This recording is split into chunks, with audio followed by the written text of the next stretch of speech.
Please be seated.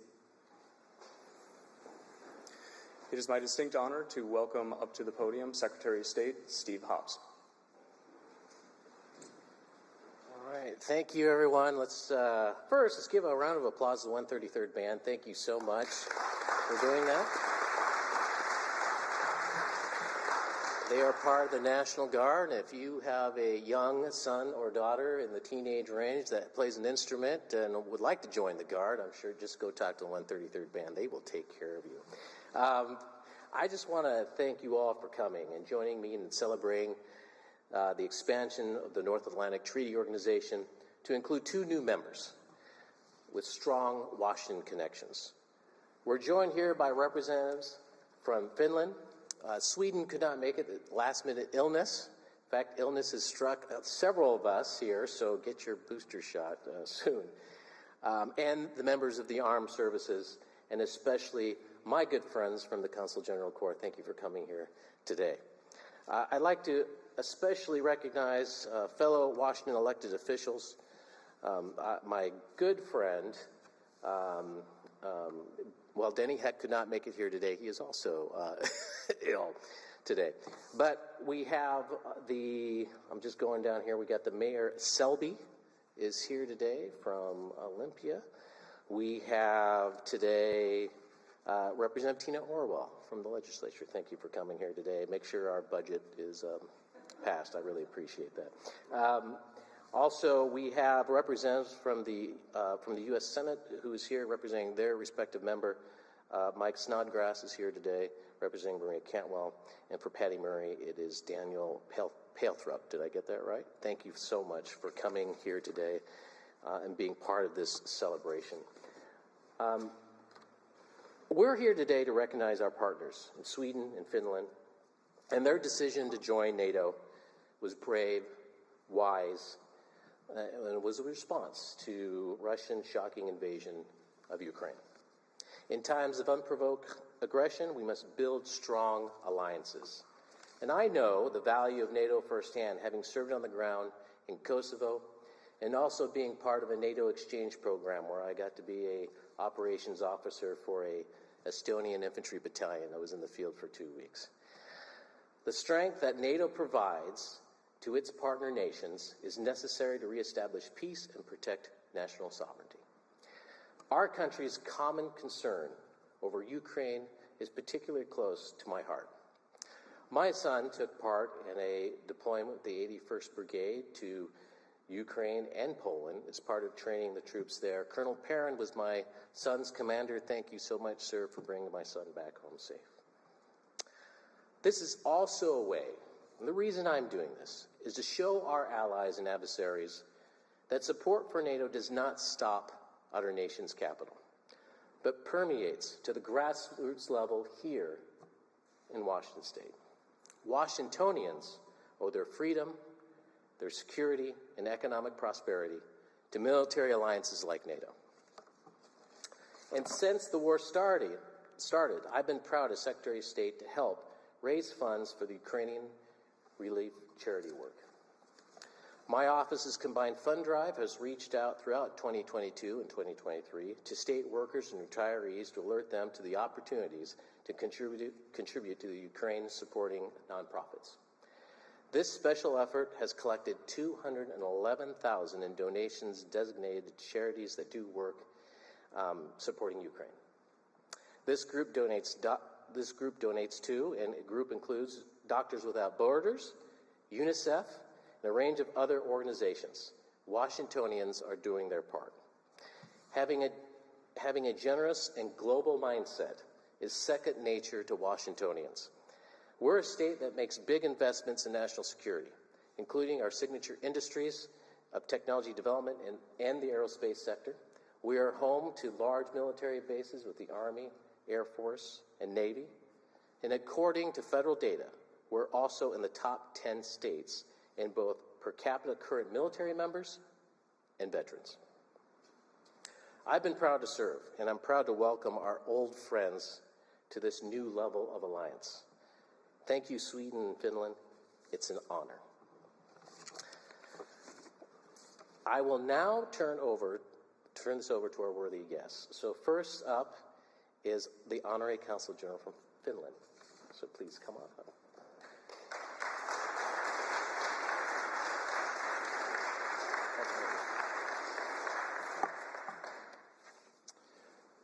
Thank you, Mr. Secretary.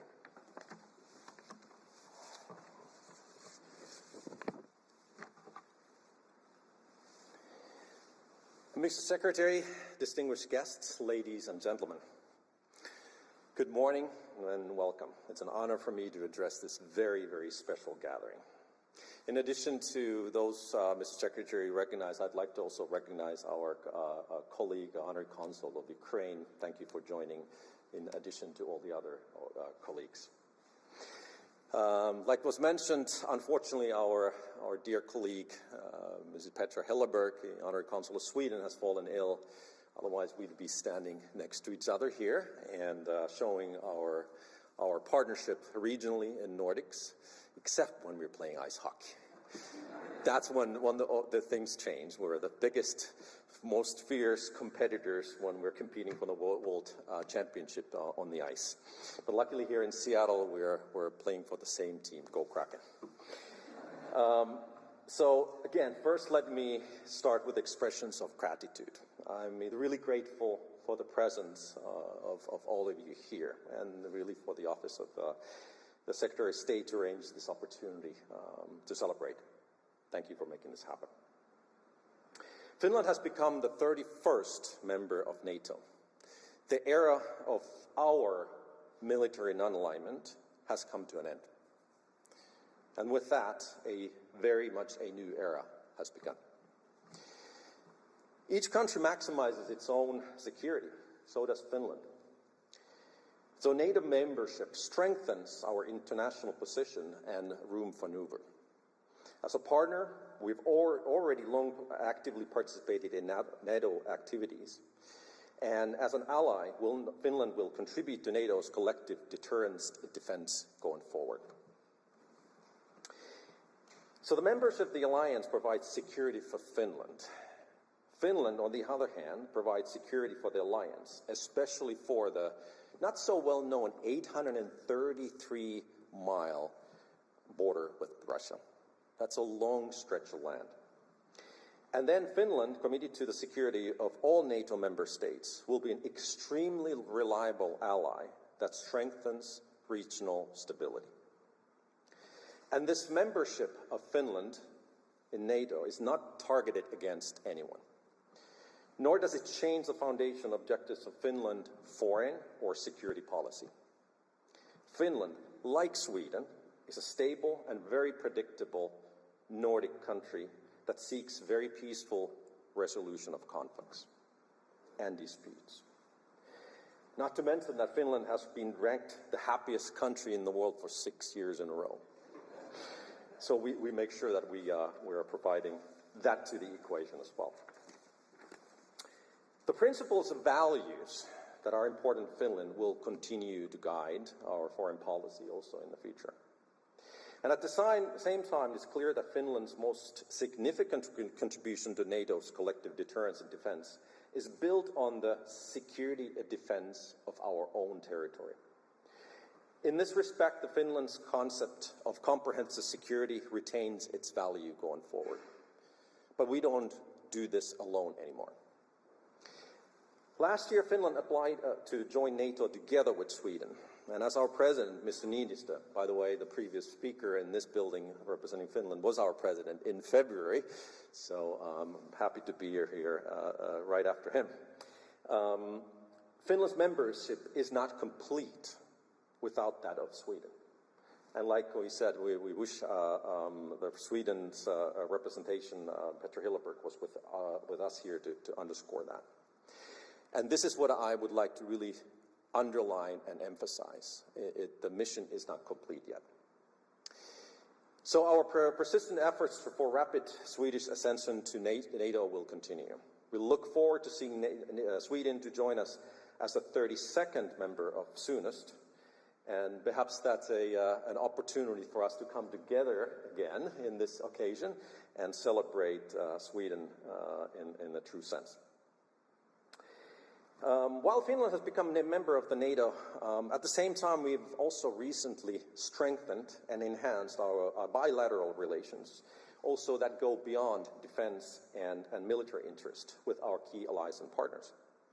In late 2021, our Minister of Transport and Communications signed a Memorandum of Understanding, an MOU, between Finnish government and State of Washington. And this is concerning cooperation on high technologies and green transformation. This MOU provides essentially an umbrella and a platform for cooperation across many, many topics that touches universities and other knowledge-based institutions, ecosystems, businesses, and also government entities. More specifically, we agreed bilaterally to strengthen our ties and direct cooperation, for example, in innovation, development, research, and commercial applications of 5G and 6G connectivity, safety, efficiency, and green transformation of ports and other logistics, including digitalization and connectivity, green transformation of transport, including circular economy for solutions for batteries, and also sustainable forestry, just to name a few. And we have done exactly that. Since the signing of this MOU, there are now a number of very active and high-impact cooperation projects underway across all of these, with more to come. And this is not just an academic exercise. It means business and will yield economic benefits for both parties with measurable outcomes. That said, the US is already Finland's largest trade partner. Could be a surprise to many, but last year alone, Finland's trade with the US grew nearly 40%. This is a tremendous interest, and there's a tremendous interest in Finland to continue this growth. This is from the biggest enterprises down to growth companies and even smaller startups. While the US has been an interesting market for software and high-tech startups, there's now rapidly increasing interest of all industries. As I have previously worked on market entry services myself, partnership is keyword even on trade relations. Forming strong and long-standing partnerships is the key to success in our bilateral trade growth. Then circling back to our topic of the day here, NATO. As you well know, Finland has the defense forces that is largely based on the conscription model. Finnish conscription meets the requirements of security environments and generates the sufficient reserves for the Army, Navy, Air Force to act collectively in a crisis of war situation. And this system of conscription is a very cost-effective way of generating a large and very capable reserve. According to the Constitution of Finland, every Finnish citizen is obligated to participate in the national defense. Every male Finnish citizen aged 18 to 60 is liable for military service, and women can apply for a military service on a voluntary basis. And those who are liable for military service must complete either armed or unarmed service or non-military or civil service. During the service, conscripts receive high-quality military training, and upon completion, they're transferred into our reserves. This yields to a wartime military strength of approximately 280,000 personnel, which is quite sizable considering the size of the country, with over 800,000 in reserve. So the first of the NATO era conscript service started in early July. And let's get a picture here. And one of them, these conscripts is in this picture on the right. This fine young man was born here in Seattle, moved to Finland to study at the Aalto University in Finland. He was born to Finnish parents in Seattle, so he's a dual citizen of Finland and the US. So he entered his service as part of the conscript wave. He's proud to be part of the NATO forces now. This young man is my son. His picture here in this, thank you.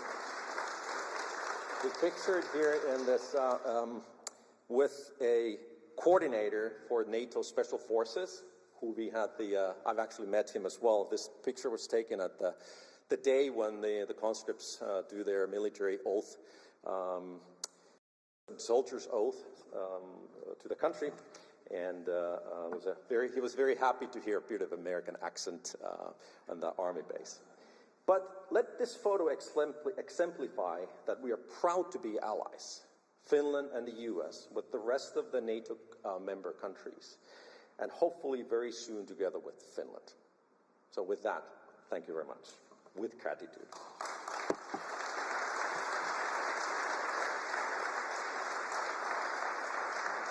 I don't want to grab your pictures. Thank you so much. Thank you. We both have something in common. Our children are in the armed forces. So thank you. Our next speaker is Major General Brett Doherty. I know him very well because I see him sometimes on the weekends. Adjutant General of the Washington National Guard, General Doherty commands the State Army and Air National Guard forces as well as the State Emergency Management and Enhanced 911 programs. Major General Doherty joined the Washington Army National Guard in 1990 after serving as a regular Army second lieutenant. He is also the Governor's Homeland Security Advisor. General.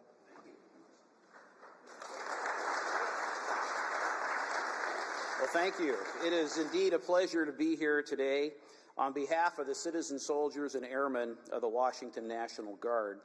We are proud to serve as the combat reserve for the United States Army and the United States Air Force. We're also proud to serve as the primary response force for domestic emergencies here within our state.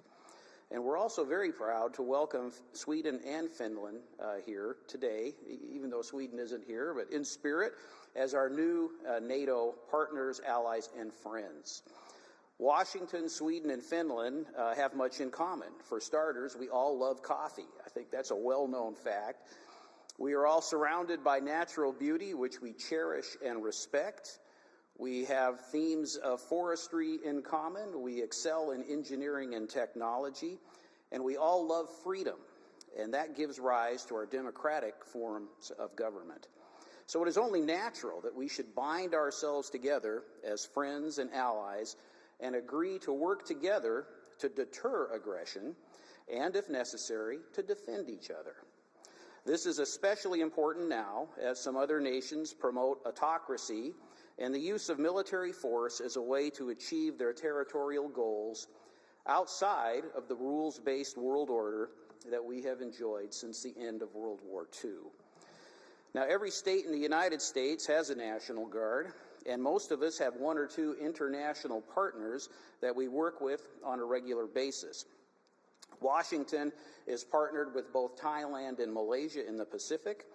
And in fact, right now, as I'm speaking, we have KC-135 tanker jets from the Washington Air National Guard refueling Thai F-16 fighters over Thailand, much to the chagrin of their powerful neighbors to the north. We're helping to send a strong signal across the Pacific that the United States will stand by our allies and our friends. And I am absolutely certain that many other states would welcome the opportunity to partner with both Sweden and Finland. I spoke with the director of the Army National Guard today, and he said that the games have already begun. There are a lot of states that have their hand in the air wanting to partner. As also mentioned, we're proud of the fact that our 81st Stryker Brigade Combat Team from Washington was the last American unit to train our Ukrainian friends and their soldiers in Ukraine before the Russians invaded en masse in 2022. Obviously, we believe that the Ukrainians took excellent notes on that training, and their performance is superb. And, sir, we wish you the very best in your struggles. Could we have a round of applause for our friends from Ukraine, please?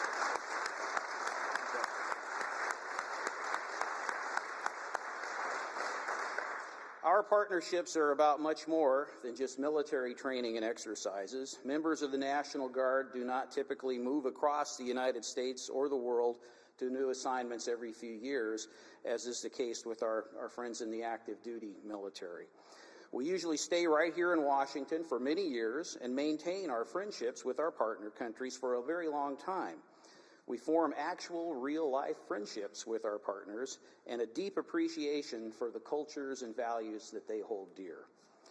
As Sweden and Finland now join NATO, we look forward to those types of long-lasting friendships.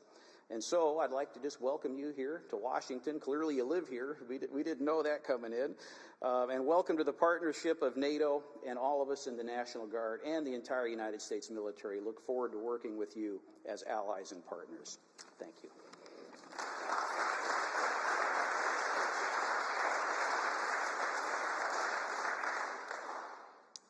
Okay, today's final speaker, Captain Kevin Picard, the Chief of Staff for the Navy Region Northwest. Captain Picard is a New Orleans native, a U.S. Naval Academy graduate with a master's in political science from MIT, and he became a naval aviator in 1998.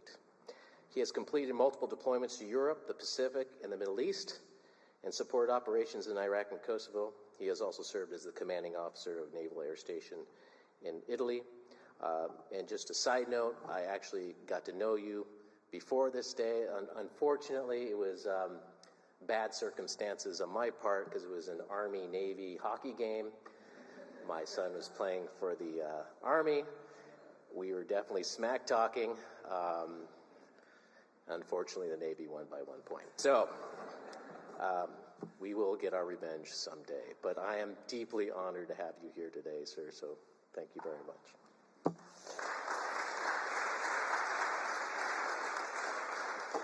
Thanks, Mr. Secretary. It is almost everything he said is absolutely true. Well, first of all, to Mr. Secretary, thank you for having us on behalf of Admiral Sakato and Navy Region Northwest. It's an honor, deep honor to be here today, especially for the occasion that we're here to honor the accession of both Finland and Sweden into NATO. General, distinguished guests, honorary consuls, and fellow officers, as I said, this is my first time here in the state capital, Olympia. Beautiful. I love it. You know, as I was driving up here, my staff prepared some remarks, and I kind of tore them up. As I was driving up here, I figured, you know what, I actually have a more personal view of NATO, what it means to me as a naval officer and throughout my service, but also what it means to our countries and to us as the shared values that we all have. So, you know, throughout my career, I've had the distinct privilege and honor to serve with our NATO allies, both in Europe and abroad and other places. And one of the conclusions that I've come to, and it's really easy to do when you work with your NATO partners, is that NATO is something significantly more than an alliance for mutual deterrence and defense. What it really is a union of sorts of countries that share values. And that's something that's really important. The values that we share: democracy, self-determination. We share the idea of free trade and free commerce. We share the values of freedom, and as the general put it. And I think those are things those are big words, and those are big ideas, but they really are the things that matter, and they're the things that we fight for. They're the things that we're willing to die for. So NATO is a very unique organization in the history of the world. It's something that is very rarely have we been able to retain a group of countries of diverse backgrounds and diverse and individual, as we've talked about. Every country maximizes their own security. But at the same time, we've been able to center around this idea of collective self-defense as the principal bedrock to allow us to be the free peoples that we are. So, you know, I'm kind of a political, Secretary Hobbs talked about the fact that I have a political science degree. Well, I am a political science junkie, so it's always great to be in state capitals. It's always a lot of fun to be around elected officials and to see in the government, to see how government works. Sometimes it's pretty, sometimes it's not, but we get that. And we in the military are servants of both our nations and the governments in which we serve. But you know, if it doesn't take a lot, whether you're a political science junkie or not, one of the things that you can quickly see is that there are a lot of different views about NATO. We hear a lot of things about, well, maybe NATO is, exceeded, especially here in the United States. We hear things about maybe NATO has exceeded its value. Maybe it's something that we're just, it's way beyond its time. It's an old idea. What are we spending all these resources for these folks that live across the ocean? Obviously, it's a pretty myopic view. It's a pretty short-sighted view. NATO, is, in and of itself, its whole charter is a long view of the world. It's a long view of what we value as a community of nations. And I don't think, and especially, and it doesn't take long. You can look back in history, and in this last week, this week itself, where we've celebrated the 22nd anniversary. I wouldn't say celebrated, but we've recognized the 22nd anniversary of the events that occurred during 9/11. It was NATO that came to the defense of the United States, quickly, unanimously, without any hesitation. That's something that we need to remember here in America. When we serve abroad, NATO was there. Afghanistan, NATO was there. Iraq, NATO was there. Our partners, both on a bilateral basis, but also under the rubric of NATO, were with us. I've had the distinct privilege of serving under other countries' officers, both naval officers and military officers. And I can tell you that there is almost zero drop-off in competence and quality of leadership and of performance. So one of the things that we're here about to really honor the accession of Finland, and then soon to be the full accession of Sweden into NATO. And I will tell you that we're very excited about that within the military, especially within the Navy. What those two countries bring to us is extraordinary capacity, exquisite capability, extraordinary competence, and a professionalism that's second to none. We have a lot of, especially from our National Guard folks who have been on training and have gone out and worked with other countries. One of the things that you can learn from Sweden, one of the things that we do learn very quickly from working with Sweden and Finland is that they have much to teach us as well. And we look forward to doing that in the future. So from a personal note, it is with deep satisfaction to see Finland and Sweden become part of NATO. On a professional note and in an official capacity, I echo the sentiments that General Doherty has mentioned, and also that Secretary has mentioned, and also that our Honorary Consul from Finland has mentioned, that this is the right thing from the geopolitical standpoint. It's the right time, and it's something that will be timeless. We have shared values. The things that keep us and bind us together throughout, and I look across the entire, the Consul General Corps that's here, the things that bind us together and the why we're here together are those shared values. So we look forward to working with Sweden and Finland in the future, both here in the state of Washington and also abroad. And thank you very much.